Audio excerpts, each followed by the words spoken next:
예, 안녕하세요. 2주차 수업을 이제 하도록 하겠습니다. 예. 우리가 1학기 때 정보통신개론 수업 시간에서도 뭐 했던 방법인데, 이제 그 다음 주에 수업을 하기 전에 그 전주에 냈던 숙제에 대해서 이제 확인을 한번 해보고, 예, 그리고 진도를 나가도록, 그렇게 하도록 하겠습니다. 그러면 이제 요 1주차에 대한 문제가 뭐 그렇게 많지는 않아서 여러분들이 숙제하는데 큰 어려움은 없을 거라고 생각을 해요. 네. 그러면 뭐 우리가 배웠던 내용을 한번 이제 확인을 해보도록 하겠습니다. 1번은 이제 명제이냐 아니냐라는 걸 판별을 하고, 명제일 때는 그게 참인가 거짓인가를 한번 확인해 보자는 그런 문제가 됐죠. 1번 같은 경우는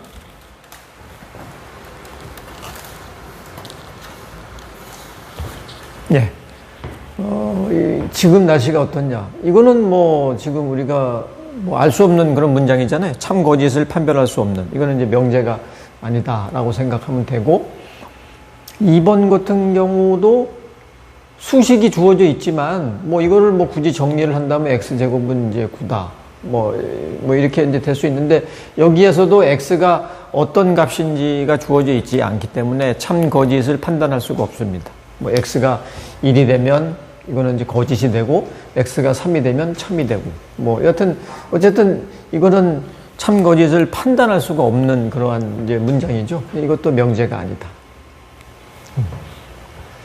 x제곱은 5를 만족하는 정수 어떤 놈이 있다, 뭐 그런 거죠. 그래서 요거는 이제 x제곱이라는 값은 뭐 5니까 이제 요거를 뭐 x를 떨어뜨려서 값을 뭐 굳이 구한다면 뭐 이런 값이 되겠죠.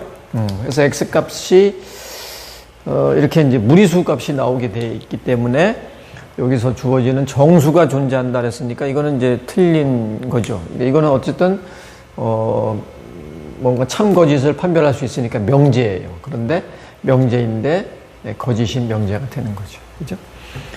이것도 이제 책이 두껍고 무겁다. 이거는, 이제 주관적인 판단에 의해서 만들어진 문장이라 그랬잖아요. 사람에 따라서 그 결과가 달라질 수 있는, 어떤 사람은 뭐 책이 두껍지 않다고 느낄 수도 있고, 또 무겁지 않다라고 느낄 수도 있는 거죠. 이렇게 이제 어떤, 정확한 객관적인 답이 아닌 이런 거는 명제가 아니다. 얘기했었습니다. 그래서 1번은 이제 명제가 하나가 있긴 있는데 거짓인 명제가 하나가 있는 뭐 그런 문제가 됐고요. 2번은 이제 주로 여기 논리곱, 논리합 또는 뭐 이렇게 부정, 그 다음에 또 이렇게 이제 그 조건문, 또 쌍방 조건, 또 뭐 그 배타적 논리합, 이런 거를 한번 여러분들이 잘 알고 이 문제를 풀어보라는 그런 관점이었잖아요. 그래서 한번 또 정리를 한번 해보면, 여러분들이 그 논리합이나 곱이나 뭐 여러 가지 그런 이제 그 논리 연산자에 대한 결과를 잘 기억을 해줘야 되는데, 이게 이제 논리합으로 되어 있는 거는 주로 이제 참이 많이 있었잖아요. 4개 중에 3개가 참이었는데, 그러니까 이제 이거는 뭐 이렇게 생각해 주면 좋을 것 같아요. 어떠한 값이 있는데, 그런 참이라는 거하고 이렇게 연산을 하면, 논리 연산을 하게 되면 이거에 대한 값은 항상 참이다, 뭐 이런 거죠. 그러니까 요 두 개의 어떤 값이 존재하는데, P는 이제 뭐 이게 참 T가 될 수도 있고 F가 될 수도 있는 거죠. 이거에 관계없이 T라는 값이 존재하면, 한 개 이상이면 그 결과값은 항상 T가 된다. 그러니까 이 논리합이라는 거는 요 T라는 거가 좀 기준이 되는 거죠. 근데 반면에 요 논리곱이라는 그런 값을 따져보면, 그러니까 이제 뭐 이 얘기는 그런 거죠. 이제 여기 PQ가 이렇게 있으면 TT, TF, FT, FF 뭐 이렇게 있잖아요. 그러면 이게 T가 하나라도 있으면 무조건 T다라는 뜻이죠. T 두 개나 있죠. T 하나 있죠. T 하나 있죠. 그러니까 이런 거는 다 이렇게 결과가 T가 나온다. 근데 둘 다 이제 F가 되는 건 F가 되는 거. 그러니까 요거에 대한 얘기를 이제 하는 거라고 보면 되겠습니다. 근데 반대로 이제 이거는 요 F라는 거가 또 기준이 돼요. 이게 우리가 논리 고불 결과를 보면은 F 값이 훨씬 많잖아요. 그죠? 4개 중에 3개. 그래서 F가 기준이 되면서 논리 고불로 가면 이 값은 F다. 그죠? 한 개라도 F가 있으면 F가 된다는 얘기죠. 그러니까 여기에서 이제 요 둘 중에 F 있죠? F죠. 또 F 있죠? F죠. 2개나 있어도 F죠. 이런 뜻을 얘기하는 겁니다. 요 얘기를 이제 해주는 거죠. 그러니까 여기서는 T가 되는 거고. 그러니까 이 논리 합은 요 T라는 거가 좀 이렇게 메인이다. 또 논리 곱은 F라는 게 메인이다. 뭐 이렇게 좀 생각해 주면 좋을 것 같아요. 그죠? 그러면 이제 여러분들이 외우는데 뭐 큰 어려움이 없겠죠. 그 다음에, 뭐 이렇게 조건문으로 이렇게 되어 있는 거. 그죠? 네. 조건문에 대해서는 우리가 이제 이 P랑 Q 값이 이렇게 있으면 뭐 여기서 계속 한번 해볼까요? 네. 이게 결과값이 이렇게 조건문으로 되어 있을 때는 대부분 요 P면 Q이다 그랬으니까 요 Q라는 값이 되게 중요하다 그랬잖아요. 그래서 요 Q를 많이 따라간다.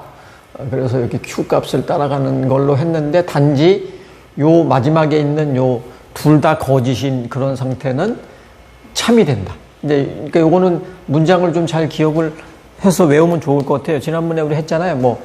뭐 인간은 새이다. 거짓이죠. 또 인간은 날 수 있다. 거짓이에요. 그런데 인간이 새라면 인간은 날 수 있다. 그건 말이 된단 말이에요. 그래서 그 문장을 하나 기억해서 결과값을 좀 잘 기억을 하고 나머지 3개는 Q 값을 따라서 뭐 한다. 뭐 이렇게 이제 저는 개인적으로 그렇게 이제 이렇게 머릿속에 집어넣어서 이 진리표를 좀 생각을 하고 있죠.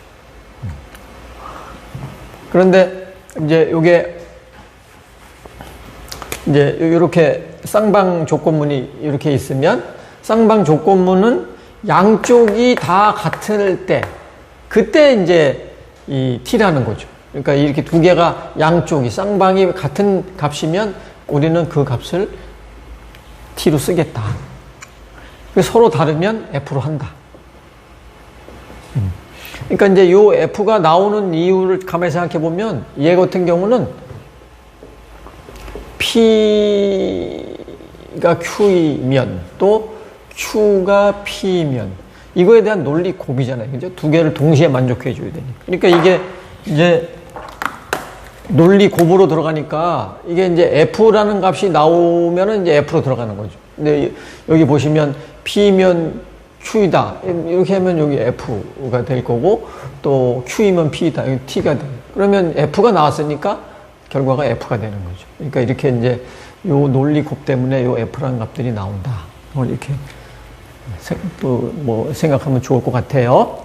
그 다음에 이제 베타적 논리합. 이 베타적 논리합 같은 경우는 요거 이렇게 되어 있는 상황에서 베타적 논리합은 논리합이라는 거를 대부분 따라간다.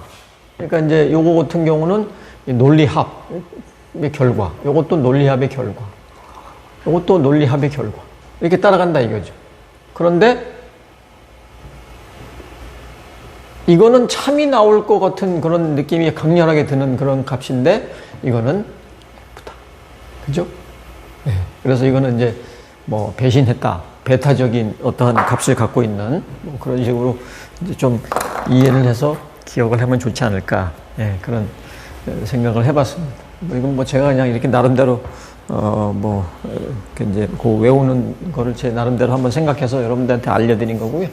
그렇다면 뭐 이런 문제 푸는 거는 뭐 크게 이제 어려움이 없을 것 같아요. 그래서 이거를 뭐 이렇게 여기서 다 일일이 풀어야 되는지는 잘 모르겠는데요. 그리고 이제 요 뭐 1번이나 또는 요 3번 같은 경우는 이렇게 PQR 뭐 이렇게 이제 요 명제 요 값이 3개가 있잖아요. P QR. 이럴 때는 이제 제가 P, Q, R 해가지고 여기서 이제 이게 T 뭐 이런 식으로 이제 이걸 되는데 제가 또 이런 얘기를 했잖아요. 뭐 이제 0, 0, 0, 뭐 0, 0, 1, 뭐 0, 1, 0, 뭐 0, 1, 1, 1, 0, 0, 1, 0, 1, 1, 1, 0, 1, 1, 1. 이런 식으로 해서 요걸 통해서 요걸 써주고, 그 다음에 요걸 써주고, 뭐 이런 거를 제가 이제 설명을 해드린 게 있었는데, 근데 요거를 쓸 때는, 그러니까 이제 이거는 마치 이제 t가 0인 것처럼 생각해서 이렇게 쓰는 거죠. 그죠?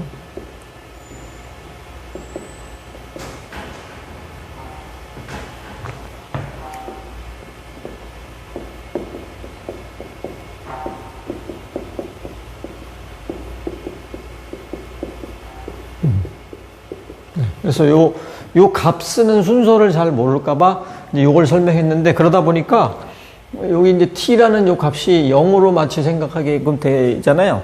이거는 이제 어떤 진리표 값에서, 논리 값에서는 t가 사실은 1인데, 0으로 마치 이제 제가 이렇게 설명을 해서 어떤 학생이 이제 이거에 대해서 또 의문점이 든다고 질문을 했었어요. 그래서 되게 좋은 질문이었는데, 저는 이제 요 순서를 잘 모를까봐, 요 쓰는 순서를 모를까봐 제가 이런 설명을 했었어요. 이거는 이제 우리가 이제 뭐 컴퓨터의 이진 연산이나 뭐 통신에서 비트가 3개가 있을 때 그 값이 0부터 이렇게 1까지 채워진다. 그런 순서에 대한 걸, 요거를 여러분들이 많이 익숙해져 있다라고 생각을 하고 이걸 생각하면서 이걸 이제 이렇게 써봐라. 뭐 그렇게 이제 했었습니다. 근데 그러다 보니까 요 진리값에 대한 게 t가 1이고 f가 0이다라는 진리값하고 약간 이제 매치가 안 되는 그런 상황이 있어서, 뭐 t가 1이고 f가 0인 건 맞습니다. 근데 이제 제가 요 쓰는 것 때문에 이런 예를 들었는데, 여기 혼란스러우면 이제 요 예를 다 지우고, 그냥 요 쓰는 거를 이제 이렇게 여러분들이 잘 쉽게 쓸 수 있으면, 그렇게 이제 비트라는 그런 값을 가지고 이렇게 쓰는 건 하지 않을게요. 좀 약간 혼란을 좀 일으킬 수 있을 것 같아서 그렇게 하지는 않도록 하겠습니다. 그러면 뭐 요 값에 대해서 뭐 좀 할 게 뭐가 좀 더 있을까요? 뭐 예를 들어서 요 3번의 답을 한번 써볼까요? 요거는 이제 또 이렇게 우리가 좀 익숙치 않은 뭐 그런 거니까, 그리고 간단하게 돼 있어서, 요거는 뭐 제가 한번 문제를 풀어드리도록 한번 해보겠습니다. 요거랑 요 두 개를 좀 풀어드리면 나머지는 뭐 크게 뭐 요 1, 2번은 어렵지 않을 것 같은 생각이 좀 들어요. 그래서 요 3번하고 4번 문제를 풀어드리고 1, 2번은 뭐 그냥 넘어가도록 그렇게 하겠습니다. 다행히 여기 또 이 진리값이 이렇게 하나, 둘, 셋, 넷, 다, 요, 7, 8개. 8개가 만들어져 있으니까 그걸 통해서 요 3번, 요거 먼저 구하고, 그 다음에 Q하고 R을 구한 다음에 마지막으로 이렇게 쌍조건문으로 되어 있는 이 문제를 한번 풀어보도록 그렇게 하겠습니다.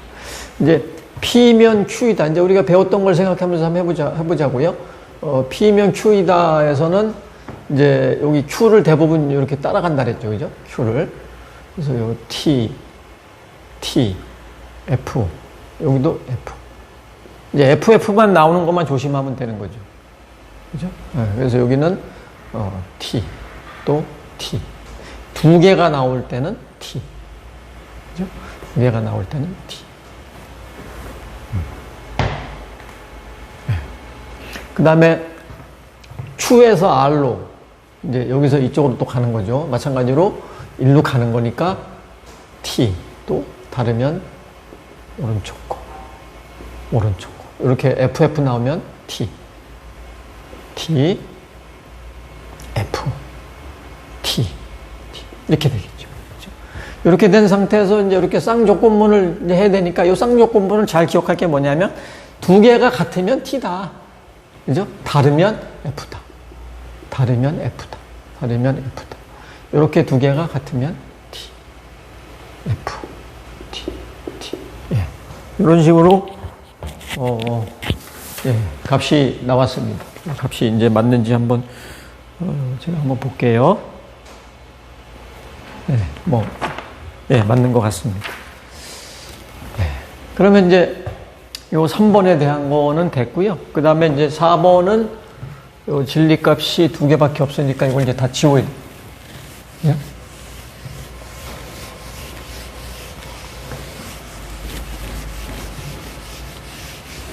요거는 이제 2개.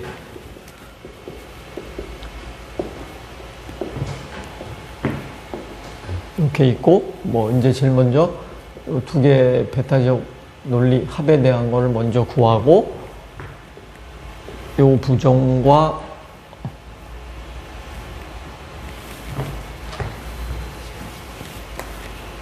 요 부정의 조건문. 그래서 이제 요 2개를 한꺼번에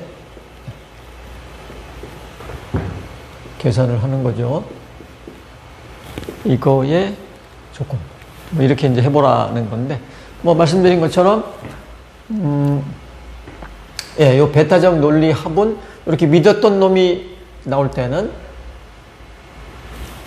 그죠? 나머지는 이제, 이렇게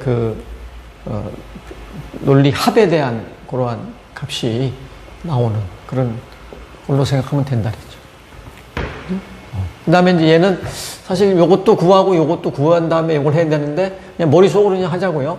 여기는 이제 F고 여기가 또 마찬가지 F죠. 그죠? 이 둘 다 거짓일 때 FF일 때는 뭐가 나온다? T가 나온다. 그죠? 여기는 이제 여기가 T가 되고 여기가 F가 되죠. 그러니까 이쪽으로 이렇게 가는 거니까 F. 여기도 마찬가지로 이게 F고 T니까 T.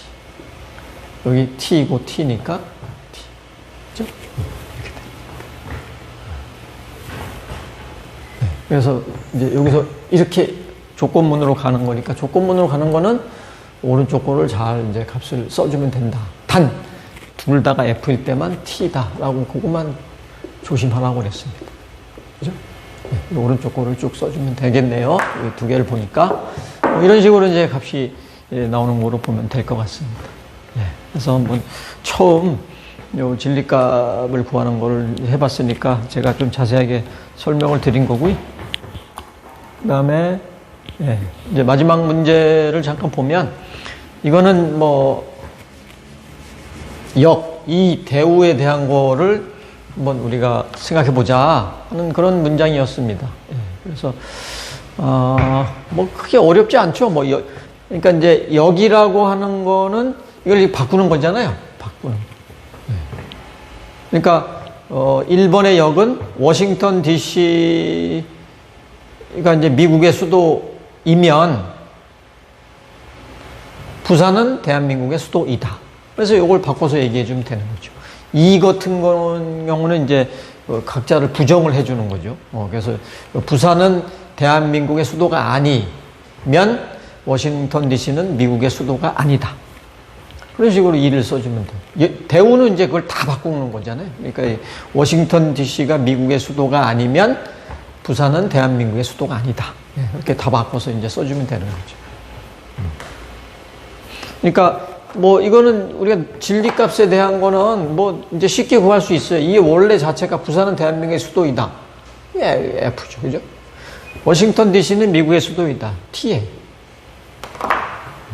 그러면 이제 이게 역에 대한 거는 Q이면 P이다 하는 거고, 요거는 not P면 not Q이다. 이런 거고, 요거는 not Q이면 not P다. 이렇게 이제 해서 구하는 거죠. 그죠? 이거는 이제 여러분들이 금방 할 수 있다라고 생각을 할 수 있습니다. 이제 여기 보면은 역은 Q이면 P이다. Q이면 P이다. 그럴 때는 요게 이제 결론이니까 여기 이 역에 대한 거는 F가 되는 거죠. 그죠? 또 이제 E에 대한 거를 생각해 보면 요게 T가 되고 요게 F가 되는 거죠. 그죠? 그러니까 F 값이 결론이니까 이것도 F가 됩니다.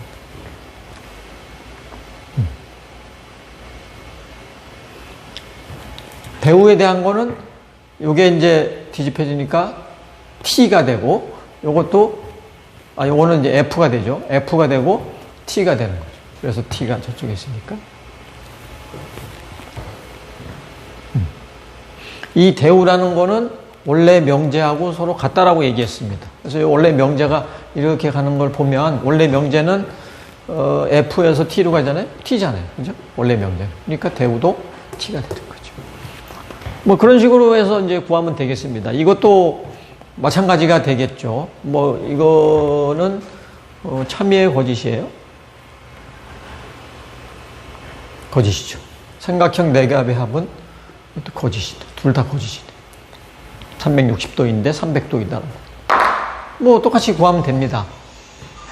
뭐 여기에 아이고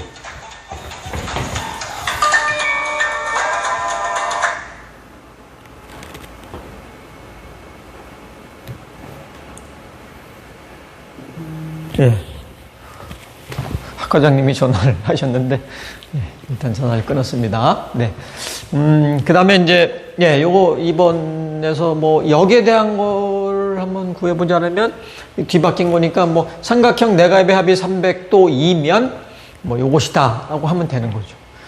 이에 대한 걸 이걸 부정하고 이걸 부정하는 건데 부정하는 거는 요거에 대한 부정은 이렇게 써주는 거는 알고 계시죠? 이게 부정이죠. 그죠? 그래서 여기 11, 3 곱하기 11이 20보다 크거나 같으면 삼각형의 네 겹의 합은 300도가 아니다. 그죠? 그렇게 써주면 되는 거죠. 뭐 이제 이에 대한 거 뭐 하나 정도 이제 또 그렇게 말씀을 드렸으니까 뭐 나머지도 요 2번 문제도 별로 어렵지 않게 문제를 풀 수 있을 거라고 생각합니다. 그러니까 뭐 여기에 대한 거를 해라 그러면은 이제 요거를 뒤집는 건데 F이면 F이다. 근데 둘 다 F니까 이거는 T가 되는 거죠. 이에 대한 거는 둘 다 이게 바뀌는 거죠. T이면 T이다. T죠. 대우 같은 경우는 원래 명제가 F이면 F이다. T죠. 그래서 이 값이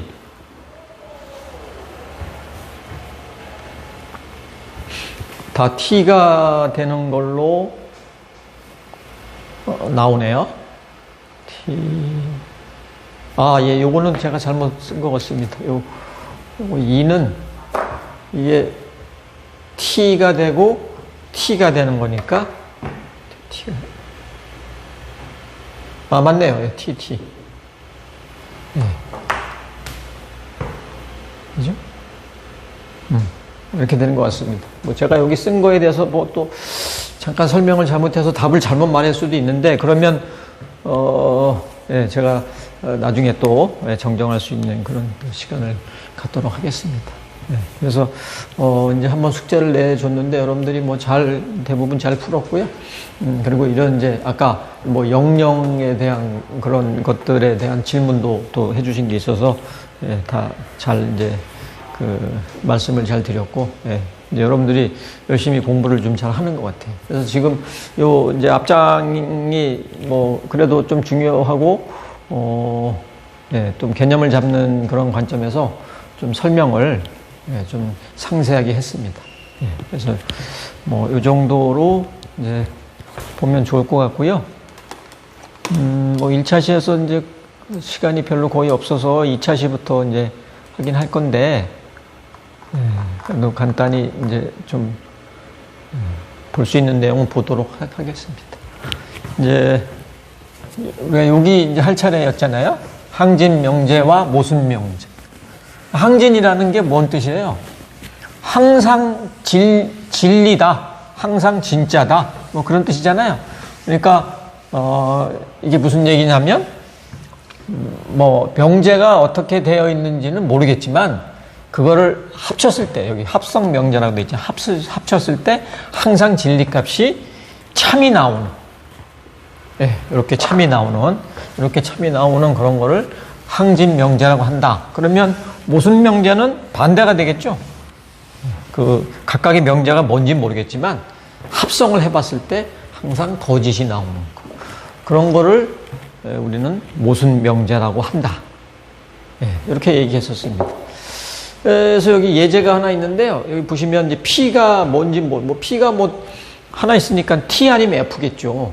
그런데 이게 T 아니면 F인데 이거에 반대되는 거를 논리합으로 하라. 그러니까 이게 T 아니면 F일 텐데 이거 반대되는 거는 F 아니면 T일 거 아니에요. 근데 논리합에서는 이 T라는 게 항상 한 개라도 존재하면 항상 T라고 얘기했습니다. 당연히 그러니까 항진 명제가 되겠죠. 이거 같은 경우는 이제 논리 곱이죠. 마찬가지로 얘가 T하고 F가 있다면 반대되는 거는 F하고 T일 것이다. 하나라도 F가 있기 때문에 그래서 얘는 항상 결론이 F가 나온다. 그죠? 그래서 이렇게 이제 설명할 수 있습니다. 논리적 동치 여기부터는 2차 시에 설명을 드리도록 하겠습니다. 1차 시 마치도록 하겠습니다.